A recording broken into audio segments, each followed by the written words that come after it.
কৃষকরাই কেন বারবার পায় এত কষ্ট আর আঘাত? কৃষক হওয়াটাই কি ছিল সবচেয়ে বড় অপরাধ? 500 টাকার সার 2000 টাকা কিনে মাথার ঘাম পায়ে ফেলে জমিতে লাগাইছিল ধান, একদিনের ঝড় বৃষ্টিতে ভেঙে হয়ে গেল চুরমার। হে আল্লাহ, তোমার লীলা বুঝি না, কৃষকদের কেন এত কষ্ট দিলা? জানি তোমার বিরুদ্ধে প্রতিবাদ করার ক্ষমতা আমাদের নেই, তবে আমাদেরকে ধৈর্য ধরার তৌফিক করুন দান। এই মুহূর্তে আপনি ছাড়া কেন কৃষকেরাই পায় এত কষ্ট আর আঘাত? কৃষিকাজ করাই কি ছিল তাদের সবচেয়ে বড় অপরাধ? শীতের দিনে এত কুয়াশায় কেউ শুয়ে আছে খাটে, বাঙালি কৃষক ভাইয়েরা পরিশ্রম করছে মাঠে। এত পরিশ্রম করেও কৃষক ভাইয়েরা ন্যায্য দাম পায় না। হে আল্লাহ, বুঝি না তোমার লীলা কৃষক ভাইদের। আমরা ভাই কৃষক মানুষ, তাই এই দেশ কিভাবে চালাতে হয় সেটা আমরা জানি না। এই সাধারণ জীবনে আমাদের সুখ, অন্যের গোলামি করি না। আমরা খেটে খাই, মাঠে চড়ি, আগামী চিন্তাও খেটে খাওয়ার। অন্যের মাথার উপরে বসে খেয়ে আশা রাখি না কিছু করার। আমরা মানুষের হিসেবে এত কিছু করেও সবার চেয়ে কম সম্মান পাই।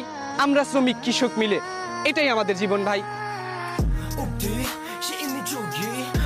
ধানের দর 700, কামলার দাম 1000। বাংলাদেশের কৃষকরা কি পাবে না ন্যায্য অধিকার? সারাদিন পরিশ্রম করেও যদি ঘরে না আসে শান্তি, ঘোড়ার চেয়েও যদি লাগামের দাম বেশি হয়, কিভাবে দূর হবে ক্লান্তি? কৃষক বাঁচলে বাঁচবে দেশ, এটা আপনাদেরই দেওয়া উক্তি।